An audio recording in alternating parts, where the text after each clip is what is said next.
slightly less regular. But we're going live now in 3. Hello, and welcome to the library live stream. Today, Tim, we're talking all about proper planning. So first of all, since there's new people here, we should probably introduce yourself. So would you like to introduce yourself first, and I'll introduce myself after? Yes, I just want to point out though that I always get rudely interrupted by the time we go live, because frankly I see 30 seconds on the clock and then Alex goes quiet, quiet, quiet. Anyway, yeah. Anyway, Who are you? I'm Tim. I'm Dr. Tim Salster, and I am the Library Experience and Skills Manager, which is a lovely job in the library, looking after skills and providing skills training. And my specialty today is holding. I don't know if you can see it in the camera. See it, yeah, I'm holding my bag so my light actually can't be asked. So, yeah, Alex, who are you? I'm Alexander Wood. I work in the skills team. I make content online. I make podcasts, but I'm also a student at the university. I am studying master's level currently, but I work full-time in the library. I'm currently the University of Derby Graduate of the Year. I need to keep saying it because I hate saying it, but I need to keep saying it until you love saying it. You've said that word more. I've heard you say that more than you say that more than the word skills. And your job is to be a skills co-creator. But I am also someone who has had many failures in my life as well, and lots of reflections that have brought me so far here. So I've got a recording of a workshop that I did earlier in the week where I discussed a lot about me. If you are interested, please don't feel that you have to, but we talk about success a lot in that. But that's me. I'm Alex. I talk a lot about things skills related, and I broke my pen. Yeah. And one of the interesting things about us, Alex, is that you're still you're very wet behind the ears, as we call it in the Netherlands. How old are you? 22 years old now? 22 years old, Tim. 22 years old. So I'm 20 years older. Well, basically, one of the interesting things is that you actually bring very current experiences because you're still a master's student now. And I actually bring other experiences because I've done my undergrads in the Netherlands and I did my masters here in the UK about 10, 12 years ago now. And then I did my PhD in the UK. So I've been sort of an eternal student, which gives me a lot of information to push ahead with these workshops and all that sort of stuff. And we share our experiences with you. And today we are sharing our experiences about planning, because planning, we all know that students get stressed and get worked up, and it's difficult to stay on track with the program and all that. We see it all the time, but planning is one of those tools that you can really use to make the most out of your studies. So we think it's a really important topic, and we're going to discuss it today in great detail. So ask us questions. If you're watching us live on the YouTubes, send us questions. If you're not watching live and you're just watching the recording later on, which is perfectly fine, you can comment on this video and we will try and answer that as well. So where do we start? Alexander Wood, graduate of the year 2020. The first thing that I think we should mention today is a bit of a disclaimer, which is all about how what we're going to recommend today is quite a lot of piece of advice, some of our own tips and tricks about planning.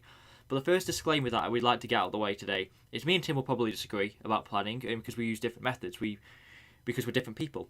But if we recommend any methods to you today, they may not work for you, purely because you use your own system. So try your own systems, be unique, but we're going to give you some tips and advice that you can try to take on board and see if they work for yourself. But we're all different people, aren't we? So different things work for each of us, I've just used smiley that I think is a dab, but it could be an elbow cuff because it says that's what it is. But I think it's a dab.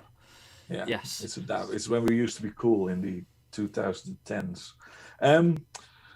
Yeah, so you're absolutely right, Alex. We do different things. We plan things differently. It's a very personal journey. So all that we talk about here, try and pick up the things that we've learned over time that we know that work. And if they don't work for you, fine, try something else. But planning in general is something that you really want to do. I've just noticed that my dab completely failed because it was a one-handed dab. It worked in my eyes. Good. Okay, good. So where shall we start, Alex? So, why? So first of all, with lots of the planning, there's lots of different ways you can plan. But what we're going to talk about today is more of an academic context of planning. So the first thing I'd like to ask Tim is, why do you think that planning is useful for you as a student? So planning helps, and I'll get to that in a second, Debbie. Planning helps you to actually manage your time more successfully. I think that's the key to this all, right? So we know that in an exam period, for example, the pressure comes thick and fast, right? You've just done exams, Alex, in the last month, and you know that you've got exams coming, and you need to plan your time to not get completely overwhelmed with preparing for them and studying for them. So that's a really important period. But actually, that planning needs to start well ahead of when those exams come in and when those 100%. assignments are due. So I think the key to planning, why it is so important for us to talk about, is it can take away that complete and utter stress. It's not going to take away all the stress, and we can talk about performing anxiety and all that sort of stuff. But planning takes away the component that you can control from becoming stressful. Definitely. Is that a fair way of saying it? Yeah, something else it does, which is similar to that, is it makes you realise what the task is at hand. So if you've managed to properly plan what you're doing, you can know what you've got to do. Whereas something that I often used to find myself doing is just not look at what I have to do and then be really surprised because I'd see what I had to do and realise, oh my word, I've got only a few days to do this in. That's an uphill task. Whereas if you start planning early and start getting ahead and have a plan in place, you can achieve that. And even then, if you look at the things late, you can still plan from then on. Here's how I'm going to execute that and make it work. Absolutely. So a good example is of what you were mentioning there with stress, Tim, is I had my assessments last year for my course. I had less assessments there to this year. And I got 52% on my first exam, which is terrible in my view, because that's a failure in my eyes. Might not be a failure for you, but that's a failure in my eyes because failure is personal to you, and to me. But part of that was due to planning. So I was surprised by how difficult the exam was and surprised by how much I had to learn. And that's because I only started looking at what I had to learn a few weeks beforehand. This year, you were caught out, essentially. Yeah. This year, reflection. I was caught out because I based it on what I'd done in the past. This year, reflected on that, started playing way in advance, and I had 800 pages to read in terms of knowledge, but because I started reading them really early, I broke that up into like 20 pages a day rather than 100 pages a day or something like that. You're skipping ahead. We're going to get to that later on, actually. Yeah. So that's how it's useful. One of the things I just want to address Debbie. Debbie's asked about planning methods for students on the autistic spectrum, which I think is a really good question. So I'm not on the autistic spectrum, but I've worked with a lot of students on the spectrum. And when you look at it, I think what is really key is that people with a form of autism or ADHD or whatever else have a need to control their own timeline, even more than people without being on that spectrum. So that's something that I would really, really say is your own limitations best when it comes to how long you can work, how long you can stay concentrated on something. So you need to make your plan work around those limitations. And when I say limitations, that's, I've got very strong limitations about how long I could be concentrating, or, there's days where I can write 5,000 words in 10 hours, and there's days where I can write 50 words in 10 hours. And you need to work around that. So that planning needs to be very flexible as well. But we're going to cover all that. Alex has already touched on part of that in terms of breaking work down. Really important that you do that. So yeah, we'll get to all that in a bit more detail as we go along. We've got an hour to go, just under an hour. So plenty of time for us to talk about all these wonderful things. Definitely, Tim. So we've got rid of a few distinctions already, but I think there's one disclaimers but there's one other thing that I think we should discuss before we talk about how you can plan and different methods that we use to plan and things like that, and that's the distinction between proper planning, which is the title of this live stream, and over planning. So Tim, would you like to talk a little bit about that? Yeah, so we're talking about planning as a means to reduce the stress levels involved, right? We're talking about what you can control and how you can actually control your environment to make sure that you can actually get the work done in time and all that. But there's also the idea of over-planning, which is where you become too concerned about what you are doing in terms of planning, and planning takes over and becomes the guiding principle rather than actually doing the work. You just get caught up in planning, and you begin to overthink things. So what that might do is, for example, if you set yourself deadlines, and it's with group work, right? Let's say you've got 3 friends or 3 students. You're in a little group, you've got to publish something, a piece of work, a report or whatever. you're planning that, and then one of the team members doesn't actually commit to the deadline that you set for them. Tough, that happens. Plans are there to be flexible and they can actually change. If you become over planning, you're actually at risk of making yourself more nervous and more stressed, because you might have got the deadlines wrong, you might underestimate the time committed. All these things have a real impact. So there's a golden balance, I would say, between not planning at all, which is obviously bad, or at least we will say it's bad, but it is genuinely bad. If you don't plan at all, you're not going to get anything done. If you over plan and spend too much time planning, you actually eat away the time that you've got to do the work that you're supposed to be doing. Mm-hmm. So yeah, don't over plan, just try and avoid that. Be sensible. And also, and I don't know if you have anything to say on this, Alex, I'm sure you do, but when you do the planning, you will learn to become better at it. You will find mechanisms that work for you.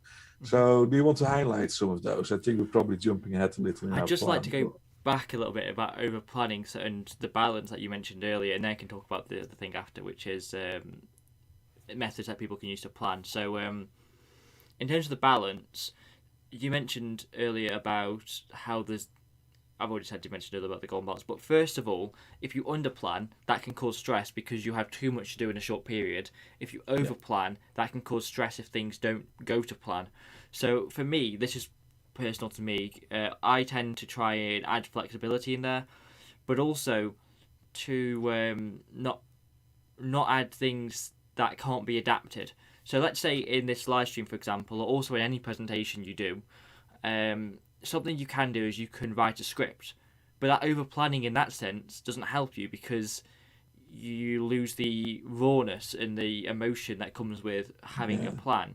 We've really been back and forth on this, Alex, haven't we, with the scripts that we use, and we're now at the point where it's practice, and I think that's the thing I was going for anyway. We now know each other so well and our dynamics so well when we do these live streams or workshops or whatever, that if we have too much in our plan and we feel that we have to hit all the targets, it takes away that dynamic that we have where we interact with each other and have fun and, understand where we're going with things. So now, basically, we're doing it on one A4 when it comes to planning these things, aren't we? I mean, it's 4 pages long, but... Well, yeah, but you've done it weird landscape and everything. Well, that's why it's got longer. Yes. So it's bullet points is what we use for presentation, for example. Yeah. But in academic writing, for example, for an assessment, there actually is a balance to have. And what I would recommend doing is aim for very good planning. Aim for planning which eases stress in terms of helping you out, knowing when your deadlines is, knowing when you want to do things, and having some flexibility in there. But don't go for perfect planning because that takes so long to do and it'll actually waste time. So the reasons why we plan are to know when things are, to make sure we don't miss something or not surprised, to reduce stress. But actually, over planning and spending too long can waste time, not save time. It can also bog things down and so on. So try to balance it out and make sure, and don't worry about planning everything perfectly. I've just had a perfect acronym there. So we use proper planning prevents poor performance. Yeah, where proper is like proper, that's the right way of doing it. Now, here you go. Perfect planning prevents proper performance. Huh? Perfect, where you over plan everything. Yeah, I don't think that's going to go on many billboards because that would suggest that just don't plan at all. But have you got something else which talks about perfect being too perfect or like? Well, I was going to use something with the urinating, but we can't do that on stream because we're. Yeah, let's not use that word. No. I have heard that phrase being used. Words related to that. Yeah. Anyways, so we've talked about the distinction between over planning and proper planning in terms of efficiency and the goals of planning to reduce stress and to save time and give you something to do. Those things, those skills of planning can help you with your academic performance because it can help motivate you and give you things to help you manage your attention, which is something we'll talk about later on in the live stream, which is how you can properly focus your attention to make sure you won't get distracted a little bit. Yeah. So now, Tim, I think we're ready to talk about different ways that students can plan ahead, and this is the bulk of our live stream today. So